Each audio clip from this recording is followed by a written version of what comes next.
வணக்கம் இந்தியா நியூஸின் காலை தலைப்புச் செய்திகள். மதுரை மற்றும் கோவை மெட்ரோ ரயில் திட்டங்களுக்கு அனுமதி பெறுவது தொடர்பாக பிரதமரை சந்திக்க தயார். தமிழக முதல்வர் மு.க.ஸ்டாலின் பேச்சு. பஞ்சாங்கத்தை மாற்றக்கூடிய மதிநுட்பம் கொண்டவர் முதல்வர். அமைச்சர் சேகர் பாபு பெருமிதம். மக்கள் நல்வாழ்வுத்துறையில் காலி பணியிடங்களே இல்லை என்கிற நிலையை எட்டவிருக்கிறோம்.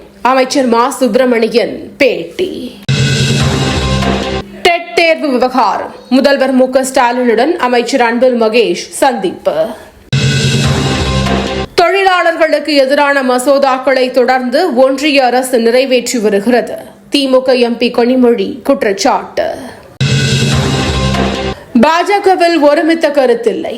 கோவை மதுரை மெட்ரோ ரயில் குறித்த கேள்விக்கு அமைச்சர் சிவசங்கர் பதில்.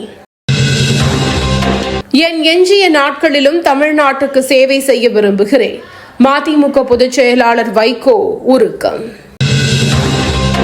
தென்காசியில் தொடர் கனமழை. குற்றால அருவிகளில் கடும் வெள்ளப்பெருக்கு. G20 தலைவர்கள் உச்சி மாநாடு. இத்தாலி பிரதமர் ஜார்ஜியோ மெலானியை சந்தித்தார் பிரதமர் மோடி. முழுமையான வளர்ச்சிக்கான நமது கனவை நனவாக்க சில செயல் திட்டங்களை G20 உச்சி மாநாட்டில் முன்மொழிந்தேன். பிரதமர் மோடி பேச்சு. மம்தானி சிறப்பாக பணியாற்றுவார்.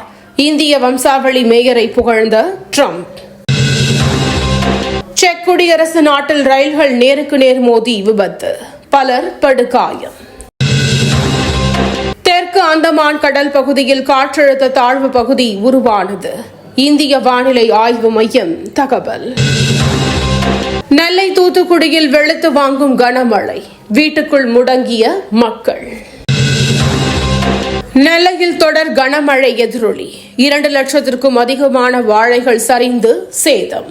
தினந்தோறும் காலை தலைப்புச் செய்திகளை உடனுக்குடன் தெரிந்து கொள்ள வணக்கம் இந்தியா நியூஸுடன் இணைந்திருங்கள்.